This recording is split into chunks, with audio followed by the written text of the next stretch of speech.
Bien, vamos a continuar con los videos. Este es el tercero de variable aleatoria continua. En el primero vimos las características que tiene que tener una función para ser función de densidad, que tiene que cumplir la ley de no negatividad y la ley de cierre. Vimos también cómo la podemos utilizar para obtener probabilidades, la función de distribución acumulada, la esperanza, la varianza como parámetros de una distribución. En el segundo video vimos distribución uniforme y distribución exponencial, y hoy vamos a comenzar con la distribución más importante en la estadística, que es la distribución normal, comenzando por la distribución normal estándar, que en ese caso, cuando trabajamos con una variable normal estandarizada, por convención la denominamos con la letra z, ¿sí? Si una variable aleatoria tiene la siguiente función de densidad, pues decimos entonces que es tiene una distribución normal estándar.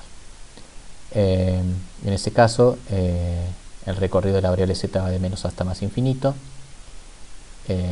La media, ¿sí? Mu, el promedio, la esperanza vale 0 y el desvío estándar vale 1. Como tenemos acá, en este caso la esperanza vale 0 y bueno, la varianza coincide con el desvío igual a 1.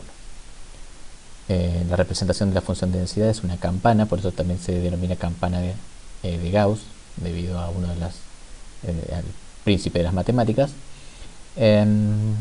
Y bien, algunas características que tiene esta función que nos va a servir para entenderla un poquitito mejor y nos va a ayudar a intuitivamente calcular probabilidades son las siguientes. La primera es que es simétrica respecto al eje y, ¿sí? Si trazamos un eje y cuando x vale 0, decimos que es simétrica, es decir, que es una función par. Cuando x o z tiene, en este caso, menos infinito, la función se va acercando a los ejes, y cuando tiende más infinito también, si decimos que es asintótica el eje de z. El máximo valor que asume la función es cuando z asume el valor 0. El menos 1 y 1 tenemos puntos de inflexión. Fíjense que la función en esta parte es cóncava hacia arriba y después es cóncava hacia abajo, y luego en 1 nuevamente se convierte de nuevo en cóncava hacia arriba. Bueno, el área bajo la curva es igual a 1 porque es una función de densidad. Y una particularidad importante a tener en cuenta a la hora de calcular probabilidades es que si yo del promedio me corro un desvío a izquierda y un desvío a derecha, tengo aproximadamente el 68% de probabilidades de encontrar a la variable z, ¿sí? Si me corro menos 2 y 2, la probabilidad de encontrar z entre menos 2 y 2 es 0,95, y el 99,7% de las veces el valor de z se va a encontrar entre menos 3 y 3. Más allá es bastante poco probable.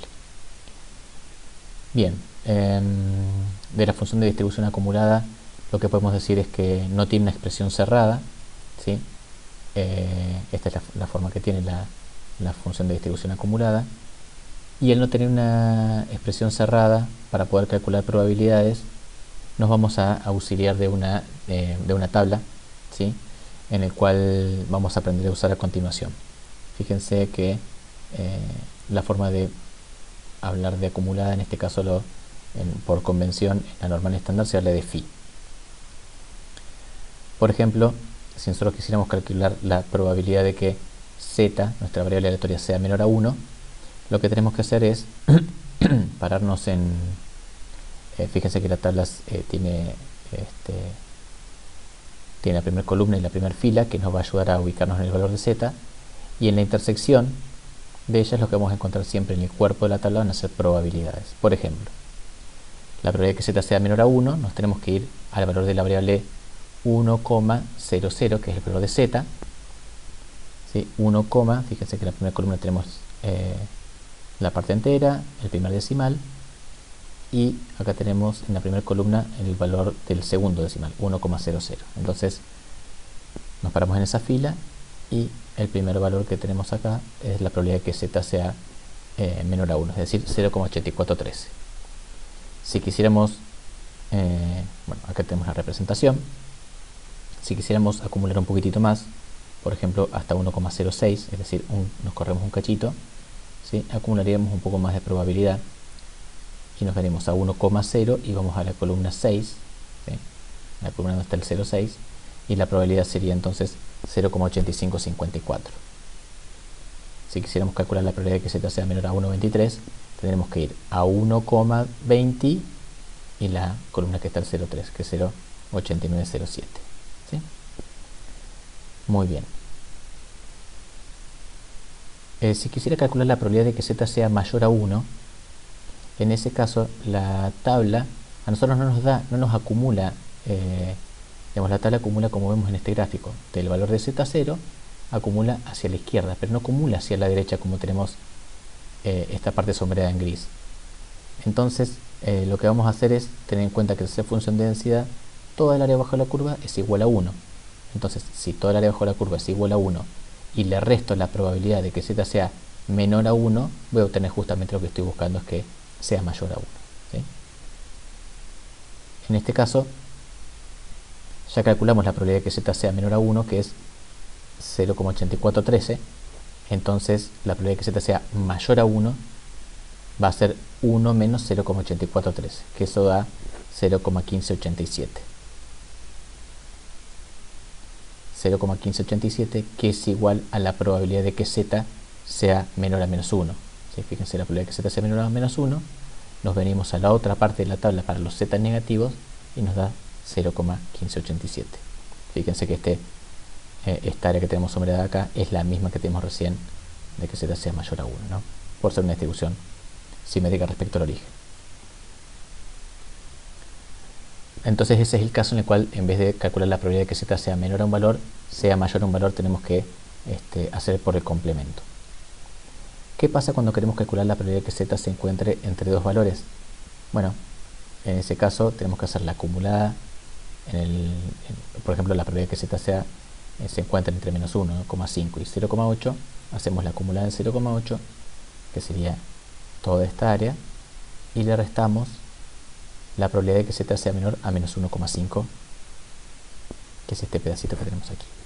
Entonces, si yo quiero calcular el área que me quedó sombreada acá, en esta parte, lo que debemos hacer es la probabilidad de que z sea menor a 0,8 y le resto la de menos 1,5. Lo buscamos en la tabla. La probabilidad de que z sea menor a 0,8 la buscamos en la tabla de los z positivos, nos da 0,7881, y la probabilidad de que sea menor a menos 1,5 lo tenemos acá, es 0,068, 0,06681. ¿sí? Haciendo esa diferencia obtenemos lo que estamos buscando, que es 0,72129.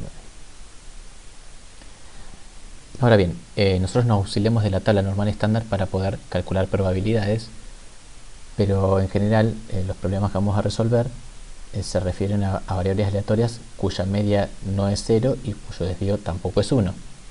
Pero podemos pensar que esas variables aleatorias son combinaciones lineales de esa variable normal z estándar, ¿sí? Como lo podemos ver acá. X lo podemos plantear como una combinación lineal, donde yo le sumo una media determinada y un desvío determinado. Por propiedades de esperanza y de desvío y de varianza, podemos llegar a decir que X tiene una distribución normal con media mu y con desvío igual a sigma. El recorrido sigue siendo de menos a más infinito, se siguen respetando las condiciones de distribución normal, ¿no? Si yo me ubico en la media y me corro 1, 2, 3 desvíos a derecha, 1, 2, 3 desvíos a izquierda, tengo aproximadamente el 99% de la distribución. Eso se sigue manteniendo y es muy importante a la hora de realizar cálculos. Esta es la función de densidad que tenemos para una variable aleatoria X. Para graficar un poco más qué es lo que nos está pasando, las tres son curvas que tienen distribución normal, pero con parámetros diferentes. Fíjense que la curva azul y la curva fucsia son similares, son iguales, lo único que están desplazadas, y eso se ve en que la medida de posición, la media y el promedio se encuentran cambiados. Esta tiene media 5 y esta tiene media 7, pero los desvíos son iguales.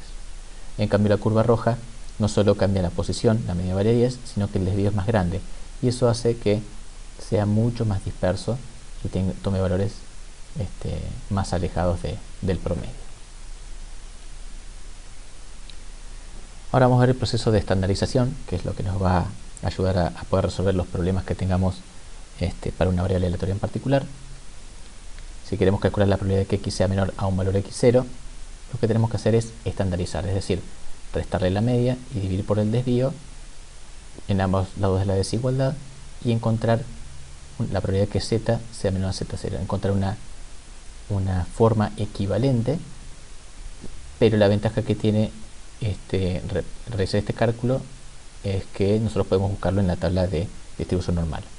Por ejemplo, si quisiéramos calcular, supongamos que x tiene una distribución normal con media 10 y desvío 2, para calcular esa probabilidad simplemente lo que tenemos que hacer es estimar en los tres miembros de la desigualdad, ¿sí? Restamos en la media, que es 10, y dividimos por el desvío 2, y encontramos una expresión que ya nosotros sabemos calcular por lo que vimos hace un momento.